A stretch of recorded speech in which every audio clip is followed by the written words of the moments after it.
In the busy streets of New York City in 1881, a guy eludes another. He appears to be worried and eventually enters a building. Inside, he pays an additional fee to send a telegram express. A young guy receives a message from his uncle, pleading with him to rush and save him.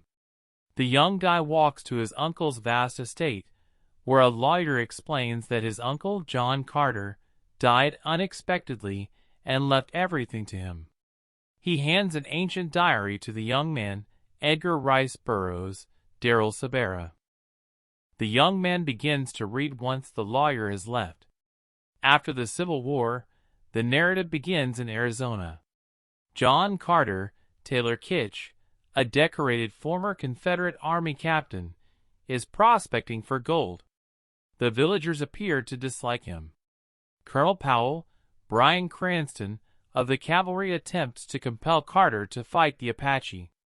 Carter refuses to cooperate, and after numerous attempted escape attempts, he charms a jail guard, knocks him out, and rides Colonel Powell's horse out of Fort Grant. Powell and the rest of the cavalry pursue, but are forced to call it quits when they find Carter has caught up with a mounted Apache war band. Both parties are armed and suspicious, and the language barrier adds to the tension. A shootout soon ensues. Carter seizes the opportunity to flee, but Colonel Powell is shot, and Carter stays to assist the injured man. The two flee into a box canyon and discover a little cave.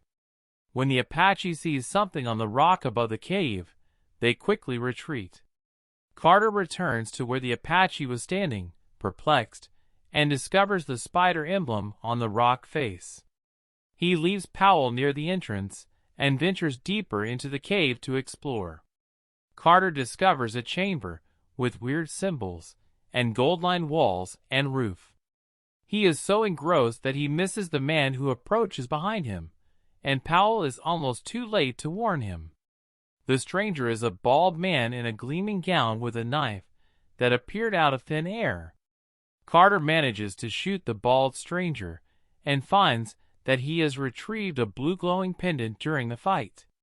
Carter picks it up and repeats the words he overheard the others say, and he finds himself in a foreign desert. Carter attempts to walk but trips and appears to float. He takes a few minutes to figure out how to walk in this odd new environment. The gravity on Mars is significantly lower than he is used to, but he is unaware of this. He walks over to a nearby hill and discovers a clutch of eggs developing green six-limbed newborns. He is about to depart, distraught, when he notices a swarm of green monsters coming. They ride gigantic creatures and are armed with rifles. When they notice Carter, they open fire until one of them instructs the others to halt. This tall green extraterrestrial with 4 arms greets Carter by laying down his sword and rifle. There is a linguistic barrier, like with the Apaches, but the two manage to give their names. Tharks, Willem Dafoe, is the Jeddak, or tribal leader, of the Green Man. Tharks recognizes Carter as a foreigner and urges him to leap again. Carter seizes the opportunity to charge Tharks' weapons, but he is defeated before he can fight. Tharks waves off the rest of his crew once more, ordering them to spare Carter. They take Carter to their home in the remains of an ancient city, collecting the hatchlings and murdering the unhatched eggs. Carter is terrified and out of his depth by this point, and he knows the medallion is the only way out. Unfortunately, Tharks has recovered and is wearing the medallion. Carter is mistreated by the other Tharks in the city. They have no idea what kind of entity he is, and his lack of verbal comprehension brands him as an animal or a baby in their eyes. As a result, he is thrown in with the newborns. The infants are released to the throng, and whoever manages to catch one becomes the parent of the hatchling. Carter is given to Sola, Samantha Morton, a female whom the other Tharks appear to despise, particularly Sarkoja, Polly Walker. She pours a drink into Carter's mouth after he has been cleansed and placed in a pit to rest with the other newborns.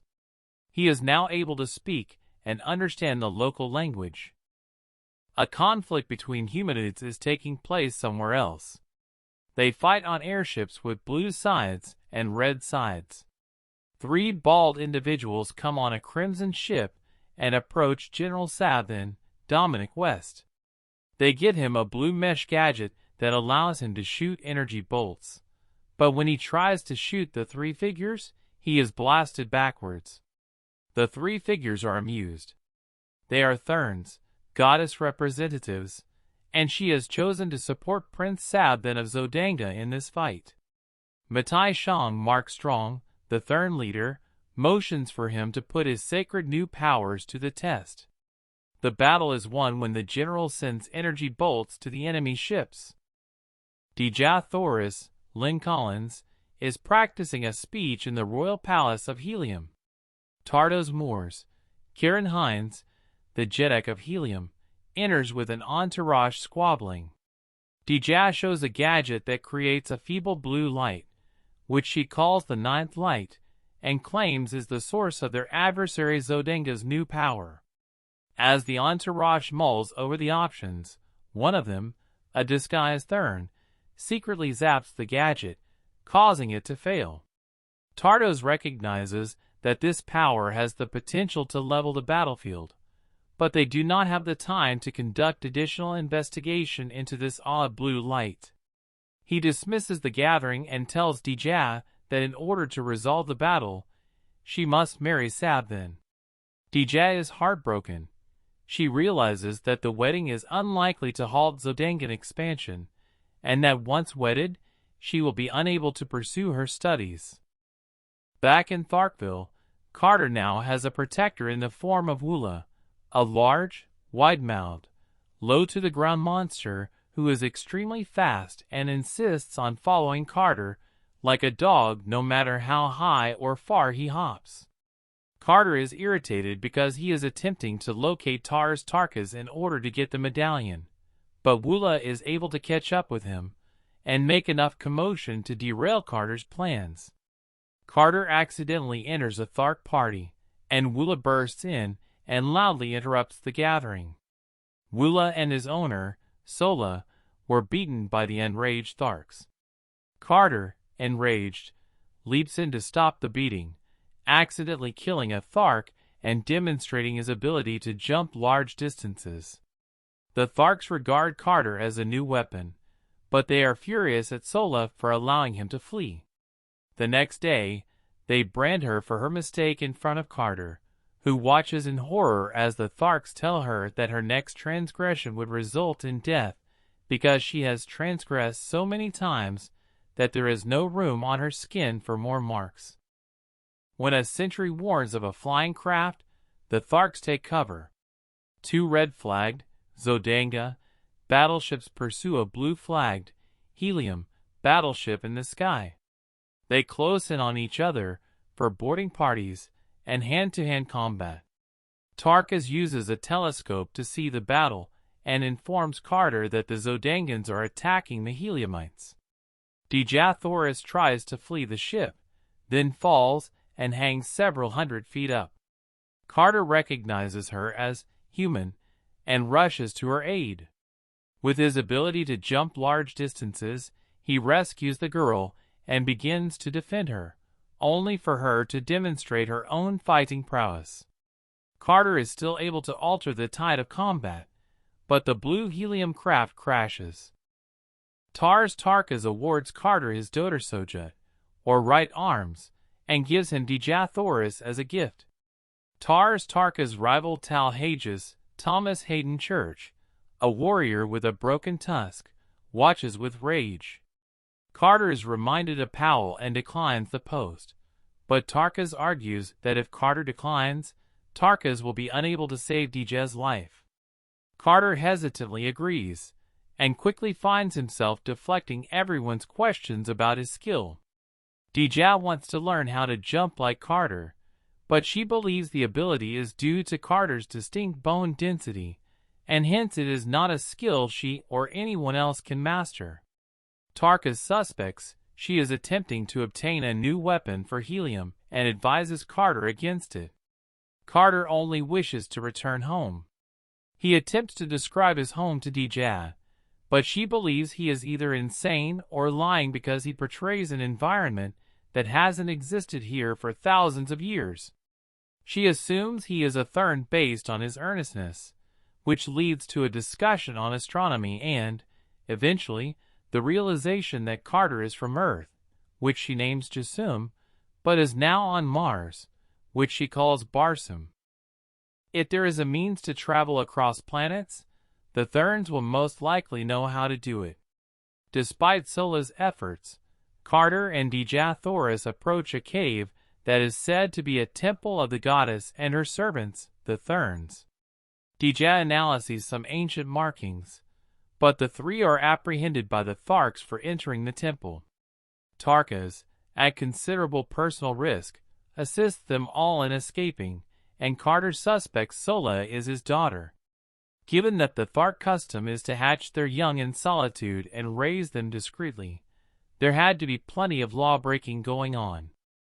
Sola, Carter, and Dejah Thoris travel to the ISS River to investigate the temple mystery, bringing the medallion with them. Sola cautions Carter along the way that Dejah Thoris is leading them wrong. When confronted, she admits they were on their way to helium, and a furious Carter decides to desert her, realizing she may have been manipulating him in order to convert him into her new weapon. He rejects Dejah's appeals until she finally acknowledges she has a personal stake in the war because she is the Helium Princess, who is about to be married off to the Zodangan prince and may be killed. Carter persuades her that he needs time and that they should first visit ISS. The river is a pilgrimage route. Those who have sinned or lived too long follow the river in order to terminate their life and enter paradise. Sola almost joins them after seeing what appear to be Tharks sailing away and bodies on the ground, but Carter stops her. They discover an inverted pyramid structure up the winding river. Carter and Dejah Thoris walk in, and the solar system is depicted in dazzling blue visuals. Dejah Thoris realizes the blue light isn't supernatural, but rather created by machines. It's the ninth ray, the same blue ray she's been studying, and that the enemy has been utilizing as a weapon. They also realize that Carter's appearance on Mars is most likely the result of a replica of himself being transmitted from Earth to Mars. Outside, an army of Tharks is on its way, led by Matai Shang. He is intrigued by the stranger who is becoming involved in the fights and intends to put his skills to the test. Carter and the two women scramble up the mountain. As the hordes approach, Carter orders the others to evacuate, despite Dejah Thoris' protests. He stays behind to battle the advancing army, with only Woola to assist him. He is reminded of the tragedy of war, and seeing his dead wife and child in a burning farmhouse while killing many. Carter is eventually defeated, just as a helium warship arrives overhead to put an end to the fighting. Tardos moors, and Sab then board the ship. Sab then gives his sword as a token of trust to Dejah Thoris and begs her to marry him. Dejah Thoris almost kills him anyhow, but she stops herself and orders that the wounded Carter be taken to Zodanga to be cured. Carter awakens in a secure room. He initially believes he is in helium, but the red-clad soldiers chuckle. As he reflects on being in enemy territory, a man clothed in blue approaches and informs him that he has arrived in Zodanga. Kanto's Can James Purify is the man who provides orders to increase Carter's protection. Once close enough, he says to Carter to take him prisoner, but Carter is too bewildered, and an exasperated Kantos walks Carter away from the guards while pretending to be held hostage. They leap to a nearby tower. Dejah Thoris is dressed to the nines inside. She dismisses everyone in the room after thanking Kantos for bringing Carter to her. She begs Carter once more to battle by her side.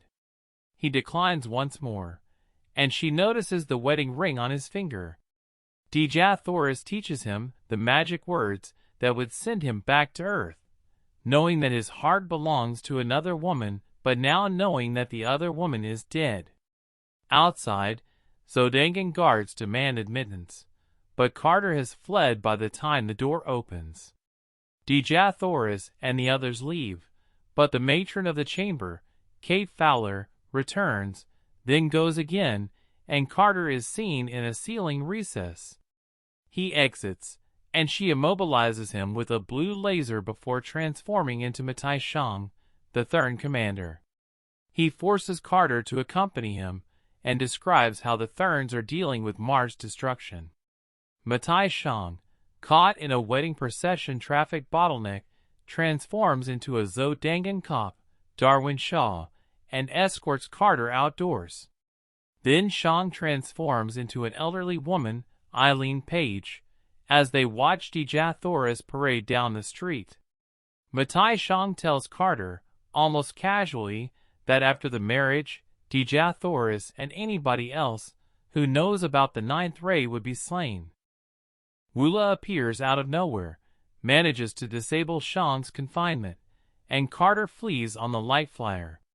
He lands near Sola after a thrilling chase. Knowing he cannot face the Zodangan troops or the Thurns alone, he returns to Tharkville and requests their assistance. Carter and Sola arrive safely, but the Tharks toss Carter in jail, where he meets a chained Tarkas. Tarkas informs Carter that he was deposed by one-tusked Tal Hages. Tarkas is outraged when he discovers that Carter brought Sola back and would have murdered him if he hadn't been beaten and severely weakened. The convicts are subsequently led to a gigantic coliseum and forced to fight one, then two, giant white apes. Sola creates a commotion in the stands, allowing Carter to kill the first and then the second beast. As the Tharks cheer him on, he challenges Tal Hages to play Jedek. Carter dispatches him with a single swift swing. He now has an army willing to fight for him as the Jedek of the Tharks. He leads them back to Zodanga in order to avert the wedding. When they arrive, the city is deserted. Everyone has gone to Helium. Tarkas slaps Carter above the head, since they will not be able to make it to the wedding in time. Carter points to the airships, but the Tharks refuse to let him fly, so he sets off on his own in a light flyer. As he approaches, Zodangan guards notice him, but because he's flying a Zondangan plane, they assume he's part of their scheme and allow him pass. Carter bursts in just as the wedding ceremony is about to end. Dejah is overjoyed to see him, but it's too late because the signal has already been sent. The Heliumites are attacked by Zodangans, and Matai Shang and his blue beam appear unstoppable once more. Suddenly, a massive light cruiser arrives, and the Tharks exit to follow their leader. They join the Heliumite army and fight the Zodangans. Matai Shang flees, but Carter finds the medallion. During the fight, Sabdat is slain by the blue device he loves so much. Carter takes his wedding wing and asks Dejah to marry him now that the urgent threat of Zodanga has passed. Helium and Thark both celebrate when she agrees. Carter becomes restless that night and walks out of the room. He throws the medallion down the canyon. As he returns to the bedchamber, the guard praises him before grabbing him and transforming into Matai Shang, sending Carter back to the cave in Arizona. Carter awakens stiff, dusty, and beardless.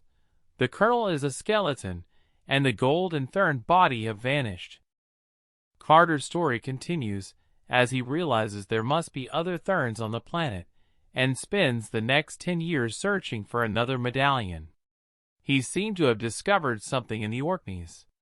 He constructs a crypt on his home in order to return to Mars, while leaving his body safe on Earth. Nephew Edgar will be tasked with keeping him safe because the Thurns are expected to attack his body, possibly immediately as Edgar is reading the journal.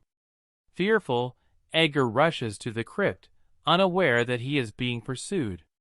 He figures out the password to enter and opens the door after a few tense seconds, but the crypt is empty. A third appears behind Edgar and is about to murder him when he gets shot. Edgar turns around to see Carter standing outside with a revolver. Carter says that he took a medicine that caused him to appear dead, and Edgar realizes that he was only bait to draw out a Thurn and allow Carter to collect the medallion he needs to return to Dejathoris. Carter corrects him, noting that Edgar will play an essential role in protecting Carter's body on Earth as he returns to his true home, Mars. Carter enters the crypt with the medallion from the dead Thurn, lies down, and recites the word to return to Barsum,